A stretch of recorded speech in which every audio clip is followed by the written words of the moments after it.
આજે આપણે હિગ્સ અને સ્લટસ્કીએ તટસ્થ વક્ર વિશ્લેષણ દ્વારા ગ્રાહકની સમતુલા કઈ રીતે પ્રાપ્ત કરી શકાય અથવા ગ્રાહક સમતુલા કઈ રીતે પ્રાપ્ત કરે છે એ અંગેની સમજ મેળવી.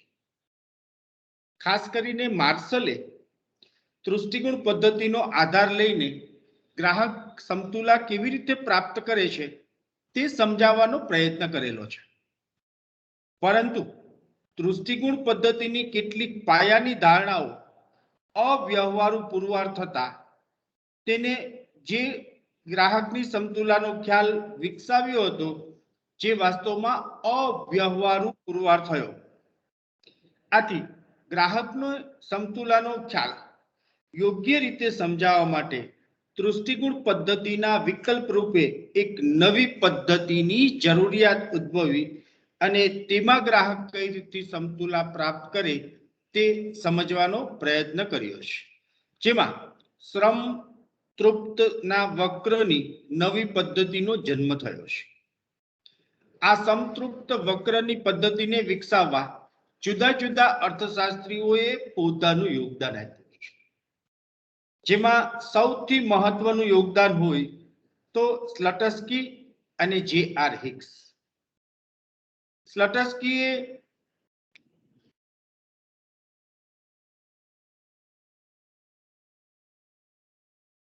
પોતાના વિચારો સંતૃપ્તિ વક્ર દ્વારા સમજાવવાનો પ્રયત્ન કર્યો છે અને જે સૌથી વધુ હિગ્સે 1934માં પોતાના પુસ્તક વેલ્યુ એન્ડ કેપિટલમાં સંતૃપ્તિના વક્રની અભિગમની પદ્ધતિની મદદથી ગ્રાહકને સમતુલાનો ખ્યાલ અથવા ગ્રાહક કઈ રીતે સમતુલા પ્રાપ્ત કરે છે જે સમજાવવાનો પ્રયત્ન કર્યો છે.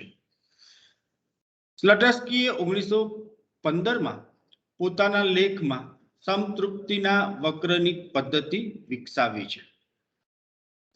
આ બંને વિદ્વાનોએ તટસ્થ વક્ર વિશ્લેષણ દ્વારા ગ્રાહકની સમતુલાની સમજૂતી આપી છે. ગ્રાહકની સમતુલા માટે બે સાધનોનો ઉપયોગ કર્યો છે. એક ગ્રાહકનો તટસ્થ વક્રનો નકશો અને બે કિંમત રેખા, જેના દ્વારા ગ્રાહક સામે રહેલી ખરીદીની જુદી જુદી તકોનો ખ્યાલ સમજાવે છે. ગ્રાહકની સમતુલા એટલે શું? સામાન્ય રીતે આપણે કહી શકીએ કે ગ્રાહકની સમતુલા એટલે એવી સ્થિતિ કે જે પ્રાપ્ત કર્યા પછી ગ્રાહક પોતાની ખરીદીમાં વધઘટ કરતો નથી. હવે આ ખ્યાલ સમજવા માટે ધારણાઓ ધારવામાં આવી છે, જેમાં જુદી જુદી ધારણાઓ છે. પહેલી ધારણા છે ગ્રાહક બુદ્ધિપૂર્વકનું વર્તન કરે છે, જેના કારણે ગ્રાહકને મહત્તમ સંતોષ મળે તે રીતે ખરીદે છે. એટલે કે કિંમતમાં ફેરફાર થાય તો એની વિરુદ્ધની માંગમાં ફેરફાર કરે છે. બીજી ધારણા છે ગ્રાહકની આવક 10 રૂપિયા છે, આવકમાં કોઈ ફેરફાર થતો નથી, એટલે કે અગાઉથી જ ગ્રાહકની આવક સ્થિર ધારી લેવામાં આવી છે. ત્રીજી ધારણા છે ગ્રાહક સફરજન અને મોસંબી એમ બે વસ્તુઓ ખરીદવા માંગે છે. ચોથી ધારણા છે સફરજનની કિંમત એકમ દીઠ 2 રૂપિયા અને મોસંબીની કિંમત 1 રૂપિયા છે. આ કિંમતમાં કોઈ ફેરફાર થતો નથી. અને ઉપરની ધારણામાં જોઈ બે જ વસ્તુઓ ગ્રાહક ખરીદે છે અને એમાં ક્યાં સમતુલા પ્રાપ્ત કરે એ સમજાવ્યું છે. ત્યાર પછી ધારણા છે બંને વસ્તુઓ વિભાજ્ય છે, એટલે કે વસ્તુઓનું વિભાજન થઈ શકે છે. ત્યાર પછી ગ્રાહકની આવક અને બંને વસ્તુઓની કિંમત અગાઉથી આપેલી જ છે.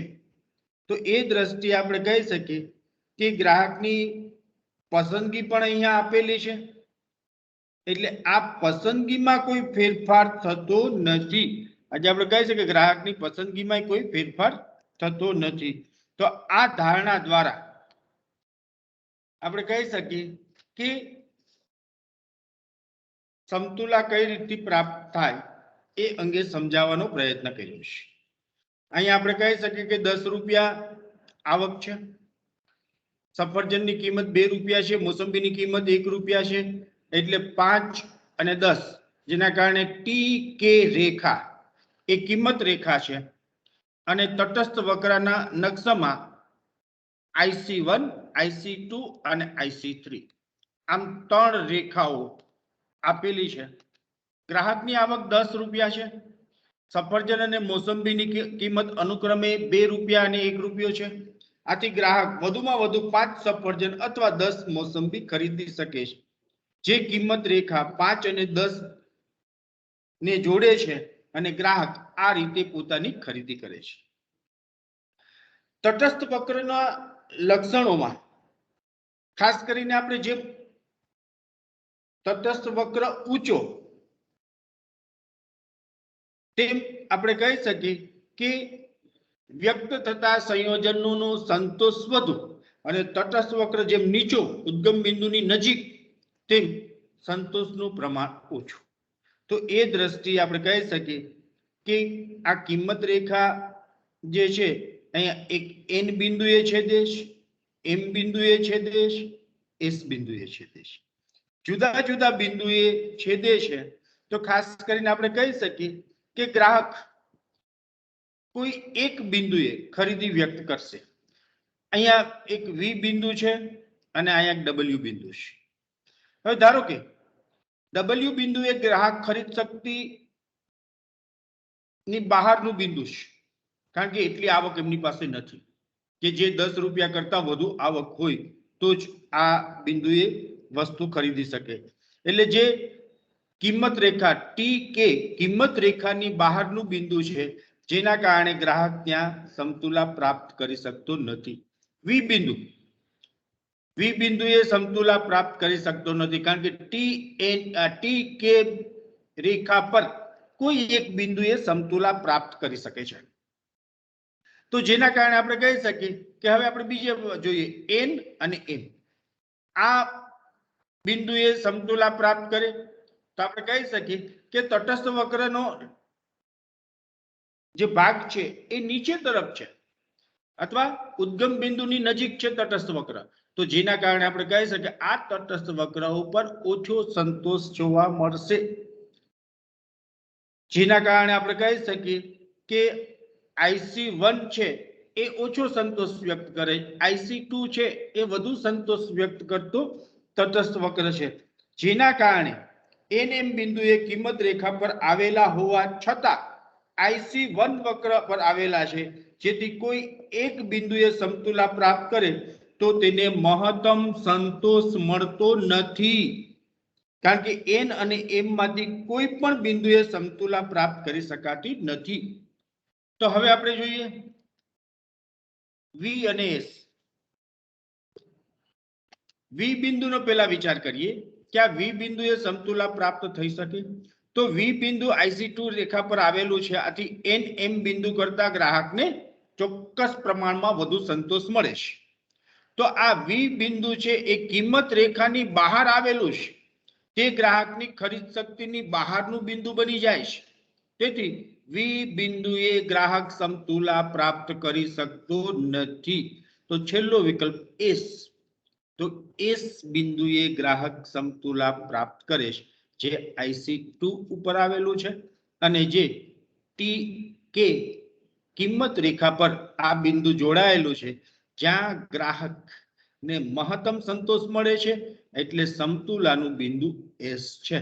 તો એ દ્રષ્ટિએ આપણે કહી શકીએ કે S બિંદુએ 3 સફરજન અને 4 મોસંબી ખરીદશે, જ્યાં કુલ ખર્ચ 10 રૂપિયા થશે, જે મહત્તમ સંતોષ અને ગ્રાહકની સમતુલાનું બિંદુ બનશે.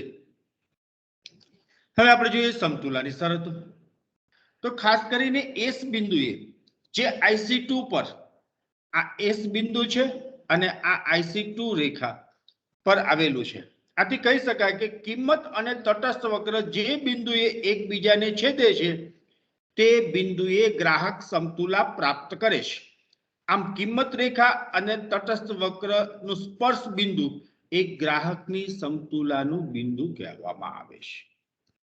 S બિંદુએ કિંમત રેખા અને તટસ્થ વક્રનો ઢાળ સરખો થાય છે અને તટસ્થ વક્રનો ઢાળ એ સીમાંત અવેજીનો દર રજૂ કરે છે, જેના કારણે કિંમત રેખાનો ઢાળ બે વસ્તુઓની કિંમતનો ગુણોત્તર પ્રમાણ રજૂ કરે છે, જેને સીમાંત અવેજીનો દર અને બંને વસ્તુઓની કિંમત ગુણોત્તર પ્રમાણ બંને સરખા થાય ત્યાં ગ્રાહક સમતુલા પ્રાપ્ત કરે છે.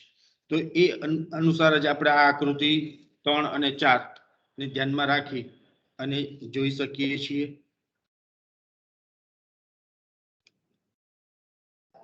આમ ખાસ કરીને કહી શકીએ કે સમતુલાની શરતોમાં બે બાબતો જોવામાં આવે છે કે તટસ્થ વક્ર બહિર્ગોળ હોવો જોઈએ અને સીમાંત અવેજીનો દર ઘટતો જતો હોવો જોઈએ.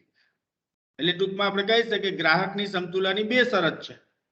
કિંમત રેખા અને તટસ્થ વક્ર રેખા એકબીજાને સ્પર્શતી હોવી જોઈએ.